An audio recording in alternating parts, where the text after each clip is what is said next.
Okay, so what I'm going to do, what I have to do, is I have to walk into the shot. So I'm going to ask you to start talking. Okay. And you're going to introduce yourself. Introduce Shahai. And you're going to say, pop that on. You're going to say, and we're on, if you can remember, Take It From Tara's Wagon Wednesday. Take It From Tara's Wagon Wednesday.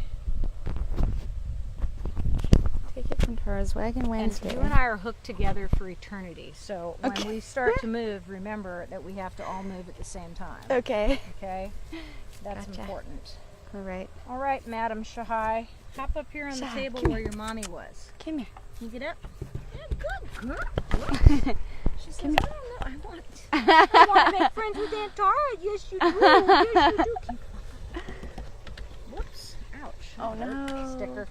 You going to stay up there? Shahai, come You here. gonna stay up there? Come here. Come here. She can stay there. It's okay. Okay, sit.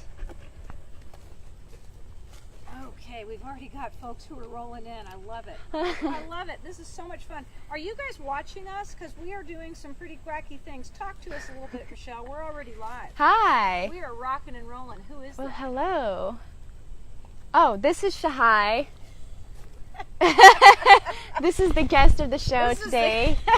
This is The star Wagon of the show. Wednesday. It is, and she's so cute. I can't stand it. Oh, there she goes. Shahai is going to probably pop in and out of the shot because she's busy eating the pieces of wood, the wood chips that are out there, and she's very busy being adorable. And I can't. Unfortunately, I am unable to pan down and pan up and all the things that normally we would do on this particular show, because what I really want to do is show you what's happening out here today. We are at a beautiful place way out in Eastern Jefferson County, and I do mean way out. I mean, seriously, this is so far out, I can't even describe how far it is. Shahai, would you get off of my microphone, Come here. please? She's like, no, I don't think so. Shahai, come here. We are way out in Jefferson County, and the reason that we are here is because there is a fabulous event that is going to be taking place in just about less than 2 weeks. It's hard to believe. And Michelle Jones, who is the lovely young lady sitting in front of me with her beautiful dog, is the organizer of something called PeteFest. So, Michelle, I'm going to let you take it from here and describe what PeteFest is all about. Okay, Go for it. Sure. So PeteFest is a 3-day music festival right here in Louisville, very south Louisville, far away from pretty much anything that anyone knows about. It's pretty far out there, but it's not too far to like come just for the day or for the weekend or something. So it's a 3-day music festival, and the whole purpose is to raise awareness about mental health issues and mental illness and suicide prevention. Perfect, since September is Suicide Prevention Month. Yes, actually, it's the week that the week after PeteFest is actually Suicide Prevention Week. Oh, isn't that And- awesome? Yes, and I would like to add that the Louisville Health Advisory Board Committee I'm on the Behavioral Health Committee, and we are actually doing a big initiative that week to train as many people in Louisville as possible on I saw CPR. that. Did you I s- saw that. I was on the come news out. yesterday. Did you I'm see so that? proud of you. Well, I saw your mom on WFPK. Yeah, she was on WFPK Yeah. for a whole different reason, but I think she did mention the trainings. She sure did. Mhm. So it's a suicide intervention training. that Something we're just doing. fell out of a tree and it grabbed Shahai's attention immediately. I work at Bridgehaven Mental Health Services, as you know, and we just saw each other at the NAMI walk. But that's what our guys are sending out too, so that we can all get involved in the training as well. What a great idea. Yeah. The idea behind this training is to increase the likelihood that we will be able to see someone who may be considering that ultimate act, the permanent solution to the temporary problem, as many people refer to it, and be able to stop that from happening. And the first ingredient of that, I think, is asking. Yeah, it's quite so. QPR stands for question, persuade, refer, and yeah, that's the important thing is the asking. Yeah. And it's the thing that a lot of people are afraid to do. Exactly. Or a lot of people don't even know that they're supposed to ask. But yeah, you really just have to go right out and ask somebody, are you thinking about suicide? Are you thinking about taking your life? Yeah. And that's that's the most important thing. So well, a lot of people think, oh my God, if I ask them, then maybe they'll do it. The chances are really good that if you ask them, it will set them in a different direction. Yeah, exactly. A lot of people think that, but it's a myth. You won't put the idea of suicide in their head. Okay, so that's Q. What's the next letter? The next one is persuade. So after you ask the question and know if this person's thinking about taking their life, you have to kind of connect with them on a very personal level and understand them, listen to them, understand what's going on in their life, and kind of help them come to the other side of that, if that makes sense. So help them think of something or reasons why they might want to live. And it's really hard, but it's really important. Well, it's what peer support specialists do in mental health. And, I have training as a peer support specialist too. And it's exactly what you said. It's saying, here is my experience, strength, and hope. I was where you are, and I've come to the other side. Yeah. Now let me walk with you while you come here too. Exactly. Walk with you. That's the important thing. You have to let people know that they're not alone. That's right. And that, you're there with them the whole way. So. Question, persuade, refer. Refer is the big one. Yeah. So after you question and persuade them to stay alive, you have to. So most people like myself, we aren't. I'm not a professional. Like, I'm not a clinician. I don't know. I'm not a counselor or anything like that. So my job is to connect them with people who really can help them in the long run. That's right. So that's the refer part. I love that. QPR. Yeah. Easy words to remember and harder things to do. Yeah. But it's good that you're explaining things so beautifully. We talked before about how you gained all of this life experience in a very short order. And it was because you had a very up close and personal experience with suicide. Would you talk about Pete? Yeah. So Pete was my brother, and we're very close in age, and we're even closer in friendship. But he was really just an amazing person. He was really funny and kind, and he was nice and selfless and genuine. And he ended up taking his life when he was 23, and that was about 2 years ago. And since then, my family and I have started the Pete Foundation and PeteFest, which I guess we're going to talk about in a little bit. I talked to you within weeks after that happened. I mean, within a couple of months. Yeah. And you guys dove in head first. You said, our family member took his life, and we want to stop every single opportunity that people might have to do this by getting the word out and by breaking the stigma and breaking the silence. Yeah. And you certainly are doing that. Well, thank you. And I know it's been a really hard 2 years for you. Yeah, it's hard. But I think that the main thing that keeps me going is knowing that what I'm doing and what I'm really dedicating myself to right now is helping others and really trying to put an end to suicide, because it's something that I didn't know until I was kind of thrown into this. I didn't know that it was such a common cause of death. Yep. Right here in our own city. Yep. It takes suicide in Louisville and in the United States takes more lives than homicide, if you can believe that. It's frightening. It's frightening. The statistics have gotten completely out of control, and young men are some of the highest numbers of people who take their lives, and young gay men too. I mean, the gay population in teenage years even has been, extremely prone to increased rates of suicide. Michelle, you have such an interesting and diverse background, and you just told me on the way out here that you're going back to school. Tell me a little bit about you and before you got into the practice of suicide prevention, which you're really doing, mostly professionally right now. I mean, you're a go-to person for people.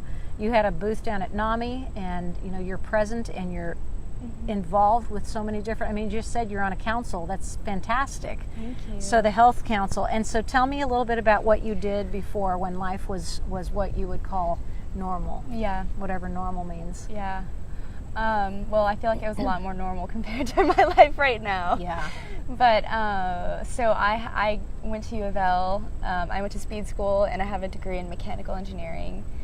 And I kind of was an engineer. Like I wasn't ever really like a full-blown engineer, I don't think. But I like worked at LG&E in their engineering department and stuff like that. That's pretty impressive. Well, thanks. How old are you? 24. Yeah, that's pretty impressive. That's really cool. Well, thanks. You're welcome. Thanks. And then you decided that you were going to go back to school because you want to do something else. Yeah, so I started this week on Monday, so 2 days ago, which is kind of scary. I started this post-bac pre-med program at U of L. Great. Mm-hmm. And it's a really exciting program because it's actually for people like me who have a degree in something totally different, but maybe want to go to med school. And so it's like put on by the U of L School of Medicine, and they only accept 20 students a year. Oh my God! I know, it's That's like exceptional. Yeah, High five, girlfriend! Well, thank you. Way to go! Fist bump. Thank you. But yeah, so that's what I'm doing now, and I'll be in pre-med for 2 years, and then med school for 4 years, and then residency for 2. What do you want to specialize in? I don't know. You thinking about mental health, maybe? Maybe. Yeah. That's one thing that obviously I'm really interested in. Passionate about. Mm-hmm. But I think before that, I already had a passion for emergency medicine. Ah, yeah. Especially in rural county hospitals. Sorry. That's okay. When you play with microphones, they often translate sound over to the... Yeah, look at this. Crittenden Haywood Jr. is watching. Debbie Horan is watching. George Slank, who works at Bridgehaven, is watching. Stan Humphrey is watching. I'm glad to see the folks that are tuning in because it's very important that we get this message out on so many levels. I agree. I totally agree. And you also talked to me about, we're just kind of throwing all kinds of things in here today. It's Wagon Wednesday. That's why you see the dog walking around. But this is really important because PeteFest, and I'm just going to scoot over here for one quick second. You can stay if you want to, Michelle, but I'm just going to pan around because I want people to see what a remarkably beautiful place this is, and you can talk to us about Jones Fields. This is the place that her family owns, and it's going to be, 90 acres, you said? Yes. Of beautiful land. Mm-hmm. It's 90 acres, and what you see right now, this little field, is only a fraction of it. But it's a big piece of land, and it's absolutely beautiful. So this is where PeteFest, the music festival, takes place. The stage is over there. The main stage is over there. There's a little side stage in this wooded area, if you can kind of see it. I love that. This is such a pretty place. Yeah. It really is. Yeah. And it took a lot of effort for you guys to get a music festival going. And in the first year, how many people did you pull in? About 1,000. That's very respectable. Mm-hmm. I'm amazed at that. I am too. So, and this time, is this number 2 or 3? Yeah, number 2. 2. Oh my God, that's amazing. And so next time, you would expect to increase your numbers a little bit, but you said your expectations have been far exceeded already in ticket sales. So tell me how much you've done so far.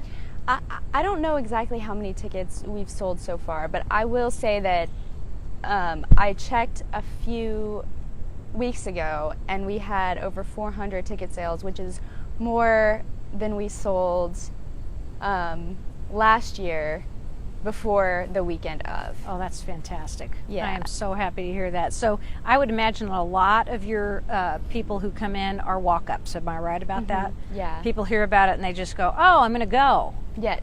Do you save money by ordering tickets in advance? You do, actually. You save a little bit. So the weekend ticket right now is $49, which is already really affordable. Yeah. But then I think the weekend of it goes up to $55.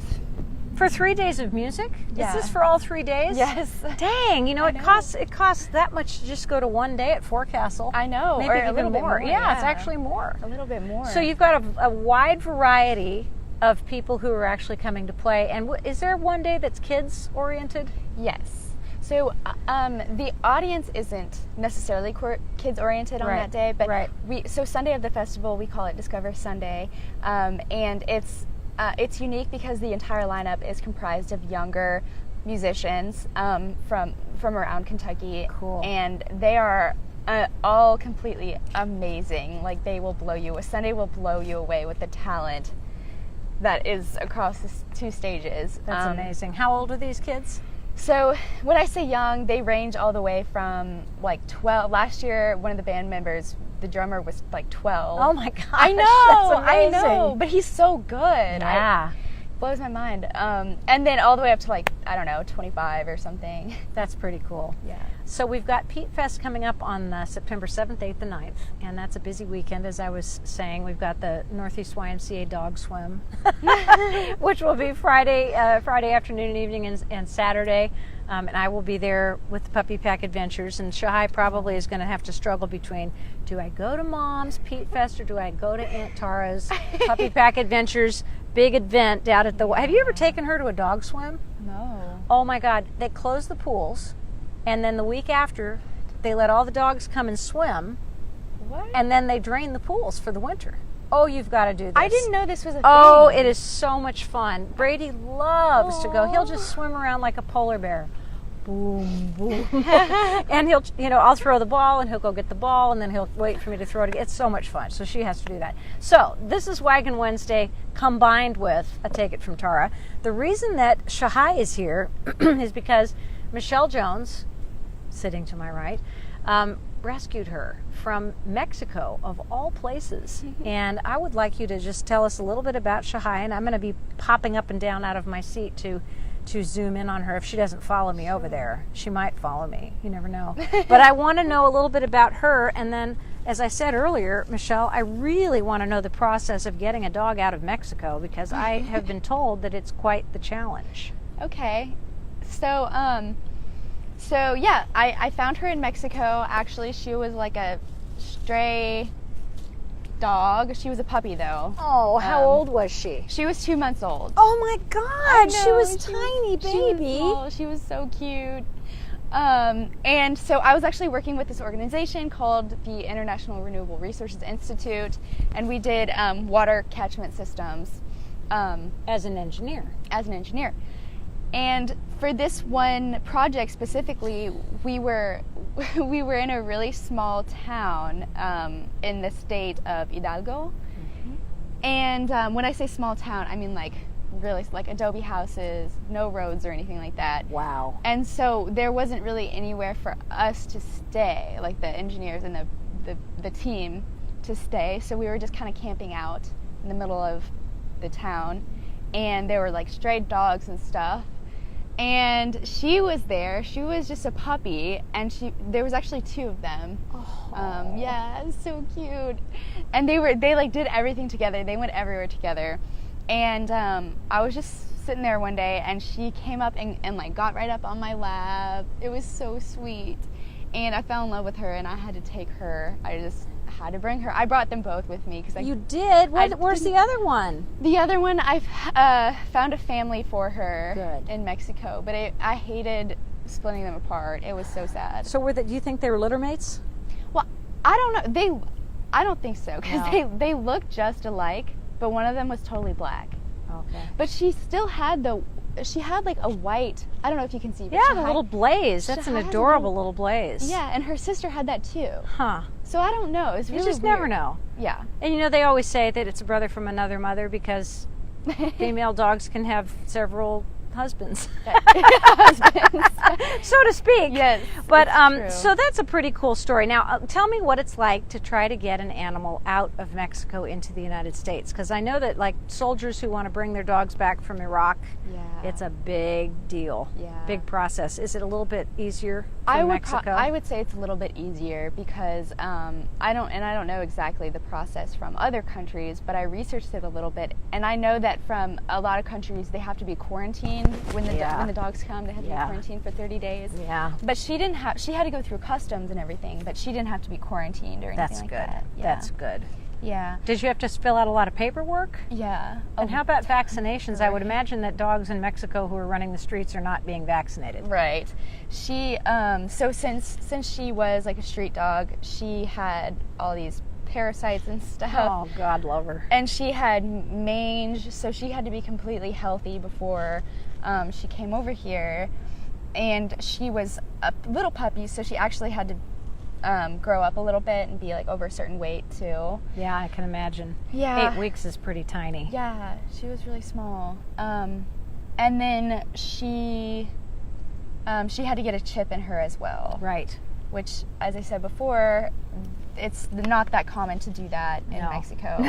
No, I can imagine that it probably wouldn't be. Yeah. What do you think she is? I don't know. She looks like a little cur.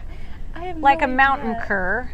But I'm not familiar with, I mean, she's an interesting size. Somebody who's watching is probably going to know, because I have a lot of fans who watch Wagon Wednesday, and a lot of them are just total dog experts. But I'll be interested in knowing if anybody identifies her. If anybody knows, please tell me. What does your I vet want to think know. she is? The vet hasn't really said anything. It doesn't really matter, does it? I guess not. We're going to love her anyway. Yeah. I she mean, could be a Great sweet. Dane, and we wouldn't care. Exactly. She's sweet and cute.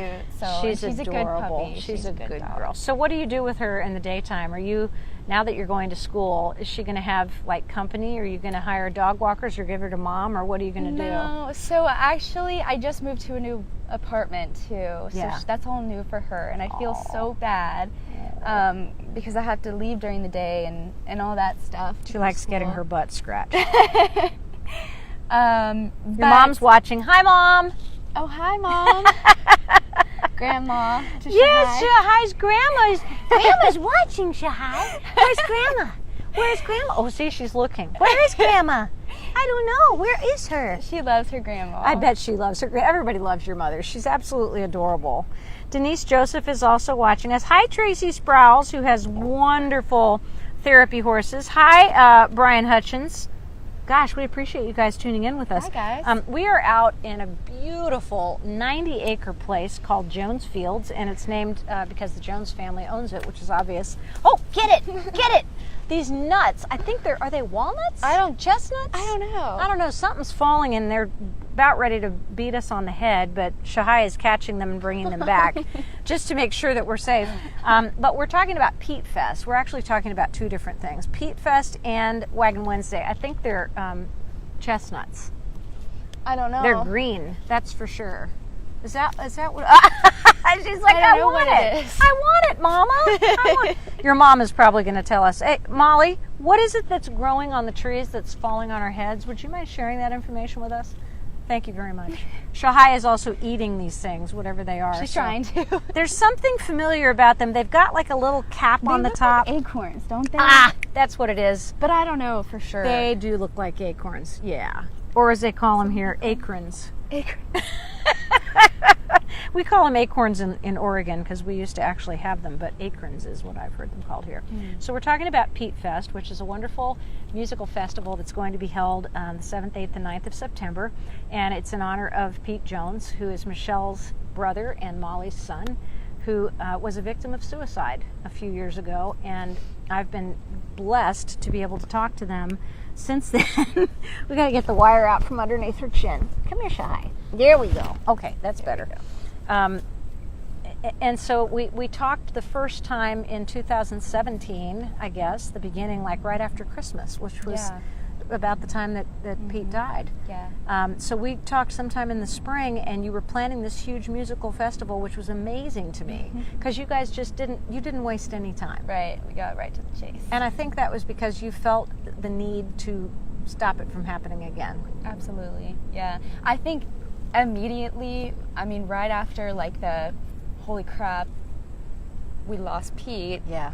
And the shock and the heartbreak, right after, like during that processing, I think all of us, everyone in my family, realized that we had to do something about it, because that's just not acceptable. I mean, Pete was, if you think about it, like regular people think, I don't know, suicide.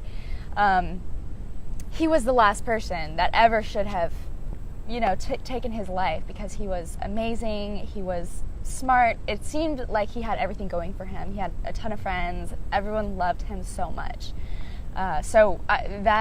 We realized that we had to do something about it. Did he appear to be, and these are personal questions, but I want to ask them anyway for the benefit of people who are listening to us about this very, very important topic of suicide. Did he appear to be happy? Did he appear to be functioning in life without a tremendous amount of, dark cloud hanging over him? What was his actual affect? What did he look like and behave like? So he seemed happy, and I would say that he was happy. I would say that he was a happy person. A suicide is not something that I completely understand at all. Well, we don't, because we haven't attempted it at this point in our lives, right? Yeah. And even then, like, I mean, I don't know. It's just something so foreign and hard to understand. But I don't think that even when he took his life, I don't know if he necessarily was unhappy. It's just a weird thing, I know he had, and I know this now because I am trained in training the QPR thing. So yes. Like I've had to learn a lot about it and stuff like that. But it's a weird thing that grabs people, I feel like, even though they do have things to live for and they do have things that they're happy about in life. Do you feel like you're seeing things retrospectively now that you might have not observed before because this was such a foreign subject to you, and you've become pretty well versed in it now? Yeah, I definitely see things kind of retrospectively now. Was he suffering from depression? Yeah. So that's what I was going to say. So he was really happy. The last couple years, or like year or so of his life, he was suffering pretty openly with depression, and he was open about it with my family and friends and stuff. And he did, like, he was going to graduate school, and after his first semester is when he began struggling seriously, and he stopped going to school, and he became kind of isolated from friends and family. And but again, he was open about his depression. And now that I have learned a lot more about suicide and mental illness, I definitely know that there were warning signs that no one I knew would have recognized. None of my family or Pete's friends would have recognized that. So what are some of those things that we could look out for? So expressions of hopelessness, for the future definitely is a big one.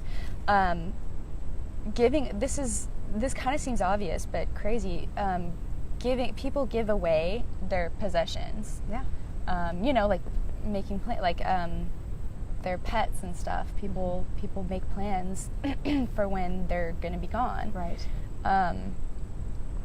So that's a big one. Let me think what else. It's funny because I remember, and you know that I had a major depression a few years ago as well, and I remember being so overwhelmed with living and getting up and walking. I remember actually trying to give people my dogs.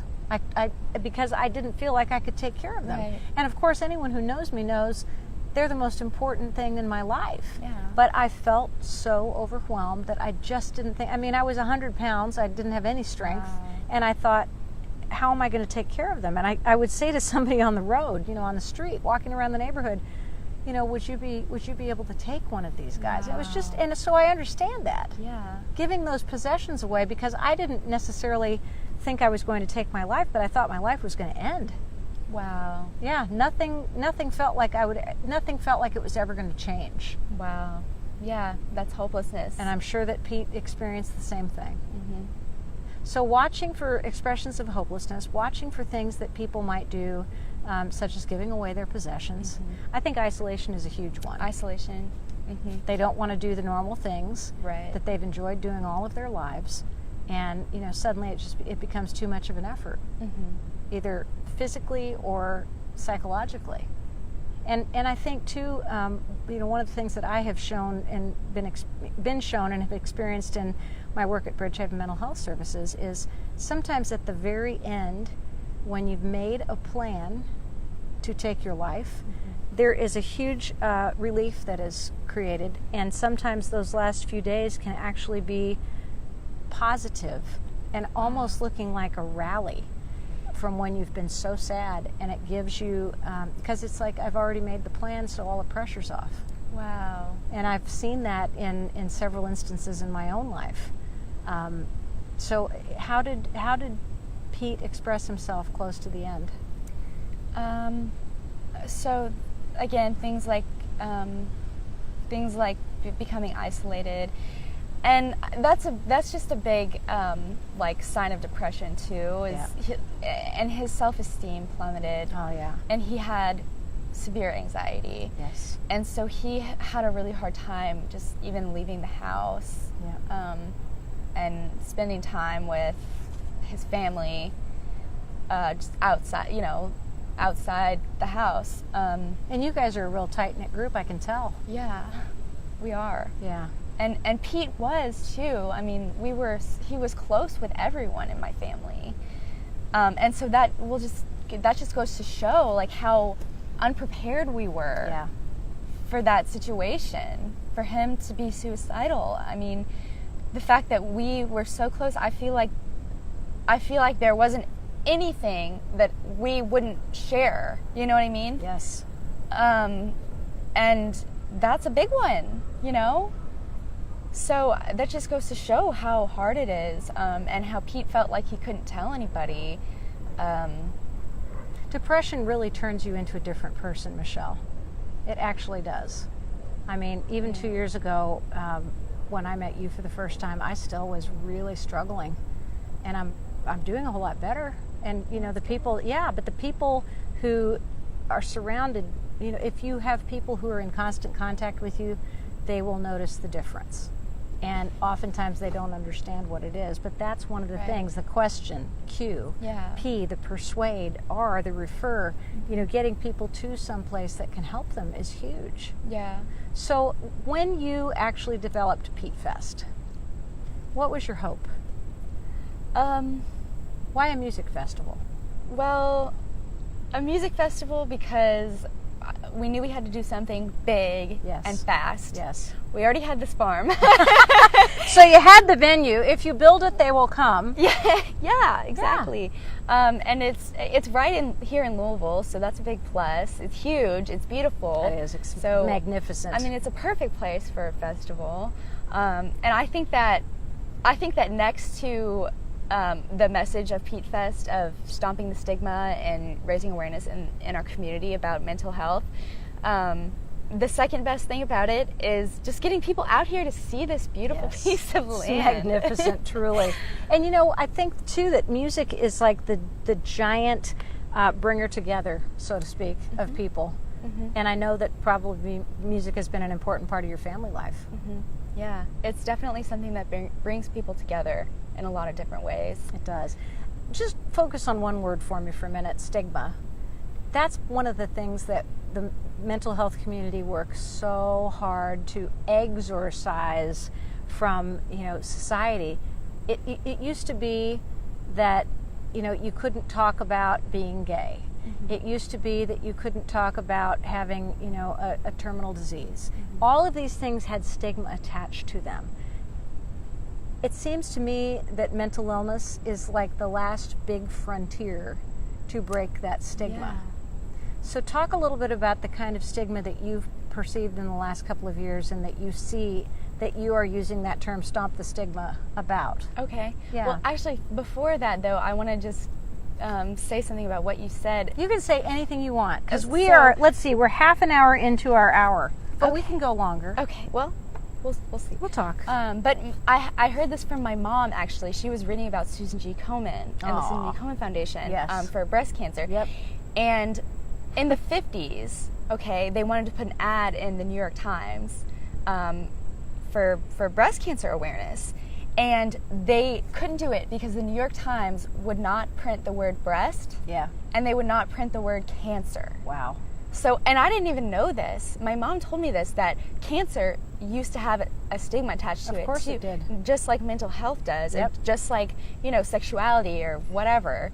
And you really want to laugh when you think about the fact that, think of all the words that we learned during the trial of President Bill Clinton during the impeachment proceedings. Those were words that had never been spoken in the media before. And so there was a certain amount of stigma that was erased with that too. And it may not have been the best kind of stigma erased, but this one is very, very important. Yeah, it is. So, and just the fact that I didn't know how to deal with Pete's depression. Yes. That shows how strong the stigma is. Yep. Right there, because we were so close. He couldn't talk about it. I couldn't talk about it. My family couldn't talk about it with him. It really leads people to take lives, because we, as a community, we really don't understand mental illness and suicide like we need to, and that's because of the stigma. And so we don't know how to deal with it or what to do. We don't know how to recognize it, what to do when we recognize it, or how to deal with it. Well, that's what you're trying to do with PeteFest. So how much of the concert activity, this is Friday night, Saturday, and Sunday, and you've got a huge group of performers coming out. How much emphasis or how much, actual speaking is going to take place, or the handing out of literature or whatever? How much of the whole weekend is that going to be? So it is kind of a challenge to tie that in with a music festival, because we want it to be fun and, like happy. not a Debbie Downer. Exactly. Yeah. So kind of marrying those two is hard. Yes. Even though music and festivals and coming together, I think just naturally is good for mental wellness.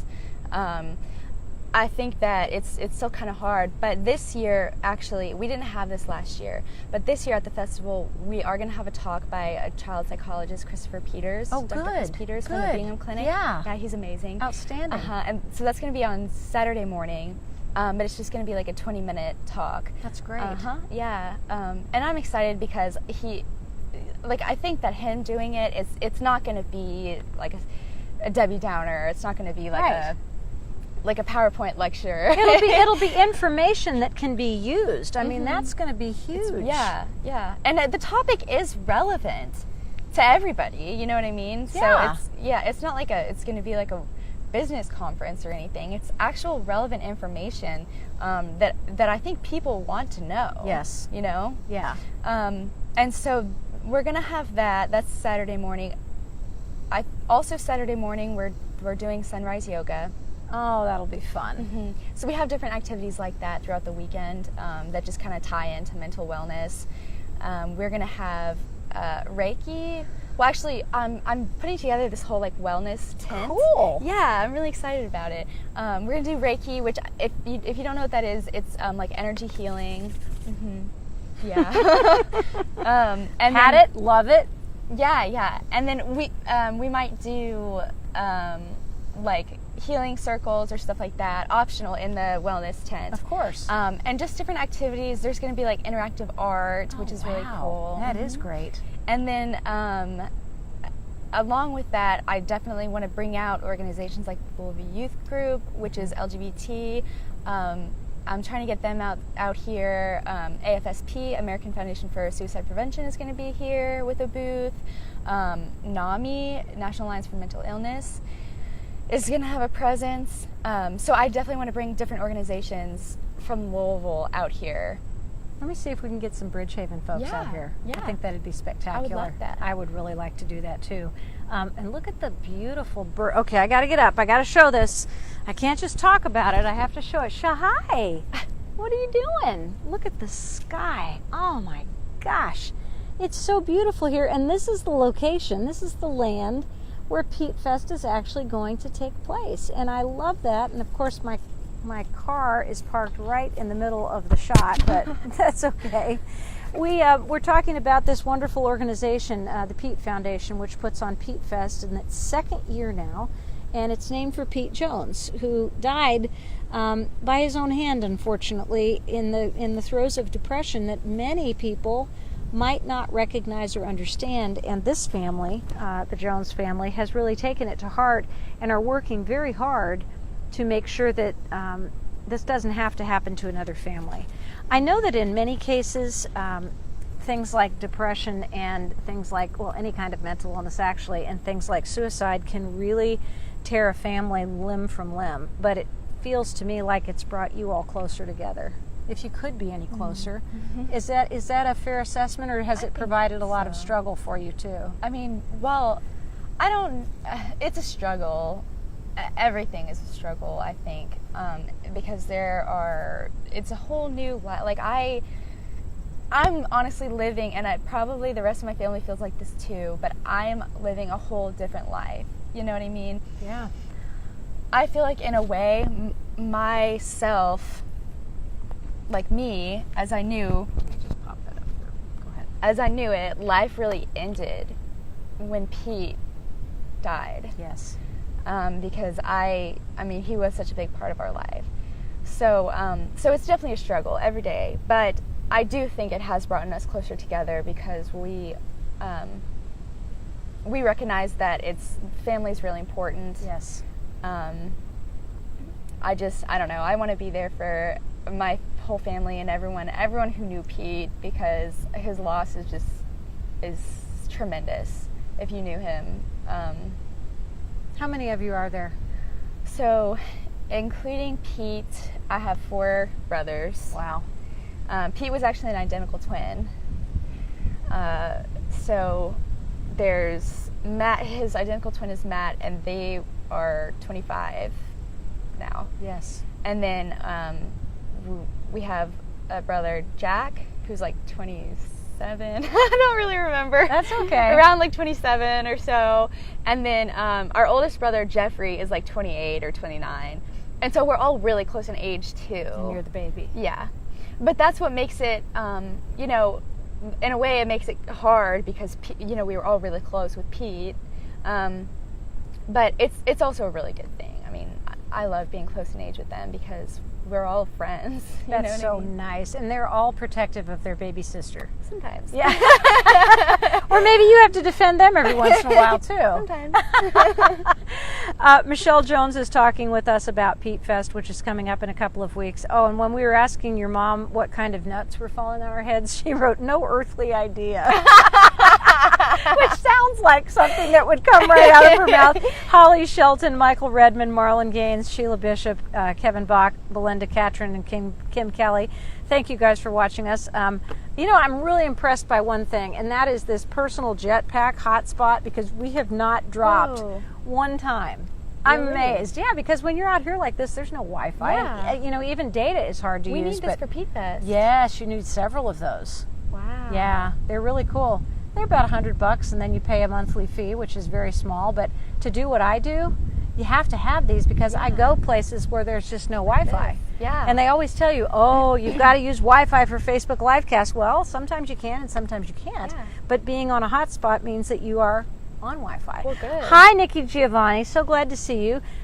So anyway, we're talking to Michelle Jones about PeteFest, a music festival in honor of her brother Pete, who died 2 years ago, as a matter of fact, as a result of suicide. And I'm so sorry that such a sad event brought together such a happy occasion that's going to be going on September 7th, 8th, and 9th. And we kind of jump back and forth here, but it's okay because we can. Shahai is a great reason to celebrate. She is Michelle's beautiful dog, and we have to once again swing down and get a picture of this beautiful puppy. Hey, come back here. What are you doing? What are you doing, Shahai? She came from Mexico, and Michelle spirited her out of Mexico, but it was legal. She is a legal immigrant. And she came in and has brought her a lot of joy and brought her family a lot of joy ever since then. She's, what, about 3 years old, you said? She's actually 4. She's 4. Around. Because you brought her out at 8 weeks? 2 months old? 3 months old, maybe? I don't know. So when I found her, she was 2 months old. Yes. But when she came here, she was probably 5. Okay, so it took a while to get her here. Because you said she was very sick. She had to get better. She had to get rid of her scabies and parasites. God, and mange and all the other horrible things that she had. Now it's like, no big deal. We don't care about all those things. She's got quite a personality. She really does. I think she takes after me. She does. She's very out there and just fun and, expressive and smiling. And I love that. I love that about dogs when they can just, she jumped right into the car when we met at the gate. You said, you want to drive back there together? And I was like, come on up. And she jumped in next to me. She's such a good girl. What is the biggest difference between adopting an animal from a rescue and finding a dog on the street? I don't know. The biggest difference is probably that you don't know what breed she is. Don't know anything. You don't know anything about her. But I think that aside from that, just her personality. I really think that her personality is so much a part of like her life growing up on the streets and fending for herself. Where did she stay between the time you found her and when you got her here? So at the time I was living in Mexico City. Yeah. And so we went back there from the little town. It was really far drive. But I brought her back in a little cardboard box. Aww. And I brought her back to my apartment in Mexico City, but after a while, like I wasn't really supposed to have pets there, so I had to move. When has that ever stopped any of us crazy dog people? I know, right? I just couldn't help. Like, look at her. I couldn't. She's too precious for I know. words. I couldn't just leave her. No, you can't leave her. That's the most important thing. What does Shahai mean? Shahai is the name of the town that I found her in. Oh, that's so sweet. And is it close to Mexico City? I want to say it was about a 4 or 5 hour drive. Oh my. But again, it was, when I say town, I mean small town. So we, like I drove on it's in another state. So I drove on the highway. And then we had to drive off the highway on like little dirt roads for another couple hours. You know what I mean? Because this was like a remote and what were you doing there again? It was something in engineering? Yeah, I was installing rainwater catchment systems. That's so cool. On a school, yeah. And the concept of rainwater catchment is? So Mexico City and the surrounding area has really bad water shortage, a crisis actually. And on top of that, so during the dry season, there's a water shortage, and then during the wet season, there's really bad floods because the infrastructure is not really ready to handle all the water. So there's terrible flooding, but people need water during the dry season. So the idea of it is to catch rainwater during the rainy season on the system that goes on your house. So it goes from the roof. You catch the water, it goes into this like cistern, but there are a lot of filters through that process. Right. And then the theory is that you can have enough water saved up to get you through the dry season. Oh, isn't that amazing? Because on average, Mexican families spend a third of their income on bottled water. Oh my God. Yeah.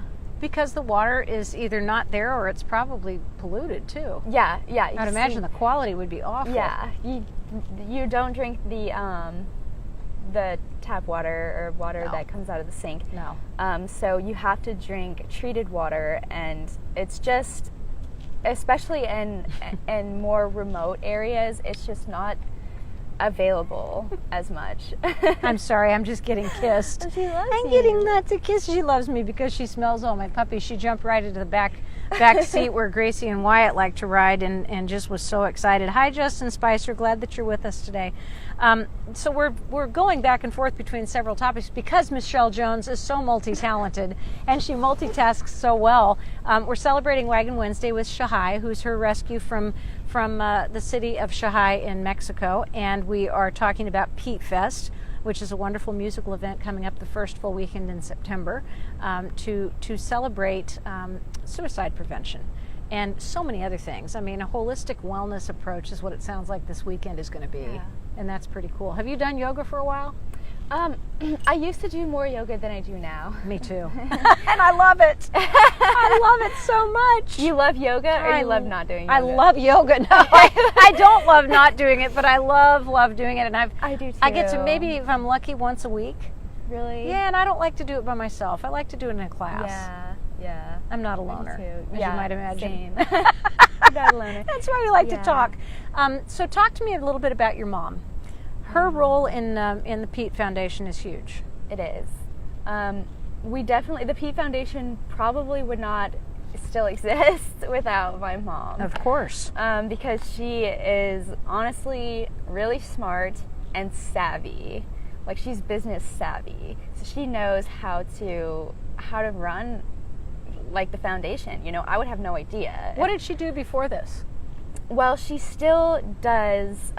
She works to staff hospitals in rural Kentucky. Oh, so, like, as what I was talking about before. Yeah. So she, so her company, like, hires doctors to work in hospitals in rural Kentucky because they're really, like, healthcare in rural county Kentucky just isn't like it is here in Louisville. And there is kind of a shortage of doctors in those places. Yeah. So that's what she does. She brings doctors and healthcare to... Well, and I think I remember reading somewhere that sometimes you can get debt forgiven for school if you serve a number of years in a rural county. And I don't know if I'm making that up or if it's AmeriCorps or something like that. I know that U of L School of Medicine has this program where, but I don't know if they, like, reimburse for debt or anything like that. I'm not sure. I don't know, but it's cool to think about the fact that your mom is putting doctors where they're needed. Yeah. So she's running the foundation. Yeah. So she definitely is a huge part of running the foundation because, again, I don't know how to like, she does, I mean, the important business stuff. Well, she's like you in that she's got that personality and that sweetness, and she's also very direct, and I like that about her. Yeah. She may be a little bit more serious than you. A little. You think? A little. You are so cute. I would say a tad more serious, a lot more professional. I think you're pretty professional, kid. You're doing a great job. Really? Michelle, this is one of my favorite names. Michelle Black-White is watching us. Isn't that cute? I love that name. Terry Howard, thank you guys for tuning in to Wagon Wednesday and Take It From Tara, where Michelle Jones is sharing not only her beautiful dog from Mexico, Shahai, but we're talking about PeteFest. Let's get back to the festival. A huge lineup. Do you have your phone? Here it is. No, that's not it. Do you want to look at your phone and tell me the list of people? And I'm going to tell you a secret while you're doing that too. Musicians have a propensity for depression. It's a very, very difficult life. Right.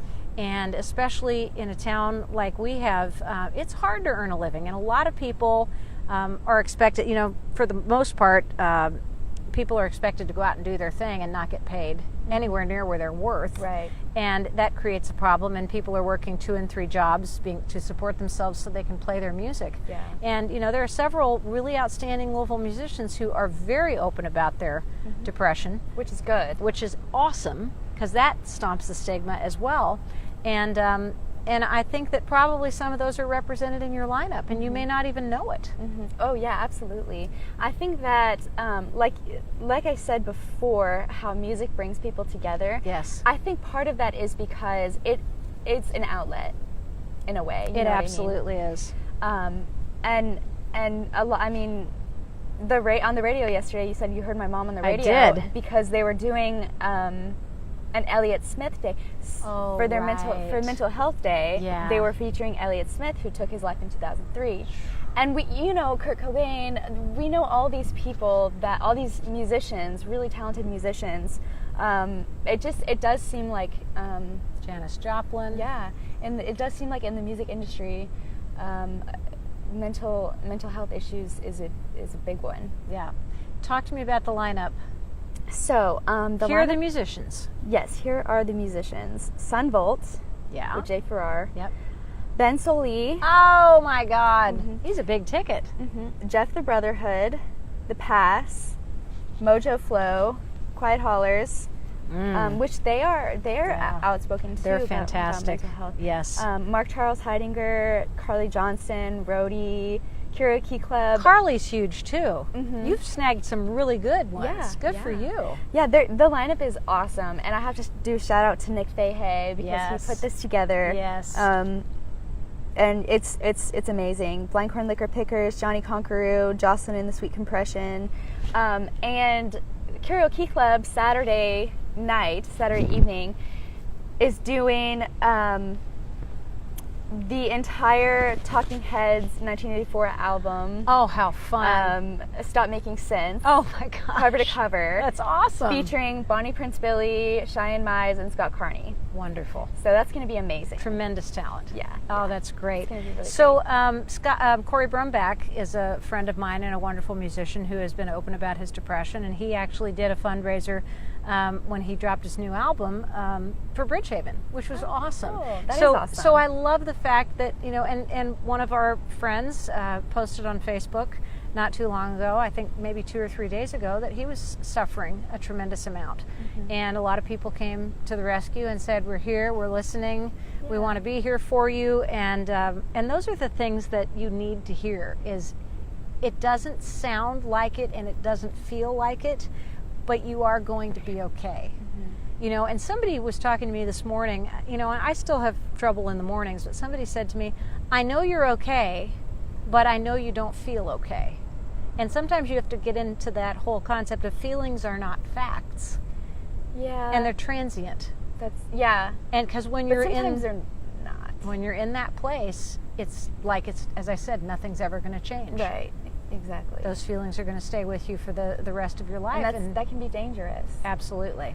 But you're absolutely right that if we all know, if people come together and let each other know that it is transient and that we are there for each other, then it will be okay. Yeah, and it'll make a big difference in people's lives, I know. So what else do we need to know? And by the way, welcome Brenda Davis, and glad that you're here. What else do we need to know about PeteFest? We haven't talked about the details, like the fact that there's a charge to come out, but it's for the whole weekend. And the whole weekend pass is less than 1 day at Forecastle, which is pretty amazing. Yeah. So talk to us about the ticket structure. Okay. Well, so the whole idea is to get we are a nonprofit and our mission is to spread awareness. So that's why our tickets are so affordable, because we just want to invite everyone out here to join at PeteFest. So the whole weekend pass is $49. Tickets It's nothing. Tickets are at petefest.com. And then you can also do a 1-day ticket. So Friday, I think it's $25. Saturday is $30 or $35. And then Sunday is $10. And that's great. Yeah, Sunday is a unique day of the festival because the entire lineup is comprised of exclusively young musicians. That's amazing. Yeah. But so it actually behooves you financially to go ahead and buy the weekend pass instead of buying them individually, and that way you can come and go as you please. Exactly. So do you have a stamp on your hand or something so you can get back in? Yeah, we have wristbands. Oh, cool. Tell me about the camping thing. I love the fact that people can come and make it a Woodstock. Yeah, the camping is awesome.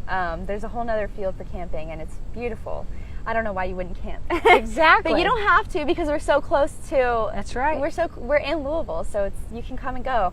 But so camping is $20 for the weekend, but that is the whole campsite. So it's not per person. I would say four people per campsite ish. Yes. So it's really affordable. Cool. Yeah, and we have RV camping, but we don't have hookups, and that's also $20 per RV. My dad used to say, your mother thinks that she's roughing it when I have to turn on the generator for the RV because I don't have electric. So if you're not into that kind of stuff, then just, bring your tent. Just pitch a tent. It's going to be beautiful out here. If you are interested in PeteFest, petefest.org. PeteFest.com. Okay. Yes. PeteFest.com is the website to get all your information, and you're invited to come out and just enjoy. Unfortunately for all of us, Shahai will not be attending the festival. I wish. Do other dogs get to come, or are you discouraging that, or just plain saying no?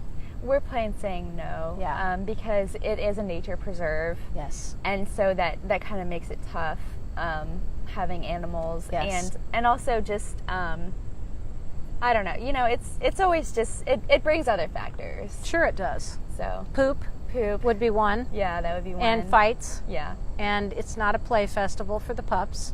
If St. James can do it, PeteFest can do it. Really. The one thing I've been wanting to ask you about, and it's something that, you know, might make you a little sad, but I'd like to ask you about your tattoo. Yeah. So show it to us, and let me bring it in a little bit closer, and you can show me exactly what you have written on your arm. And I know it has something to do with your beautiful brother. It says, Pete, I carry you in my heart. Because I feel like he is always with me. He is always with you, and he's going to be right here at PeteFest with all of us too.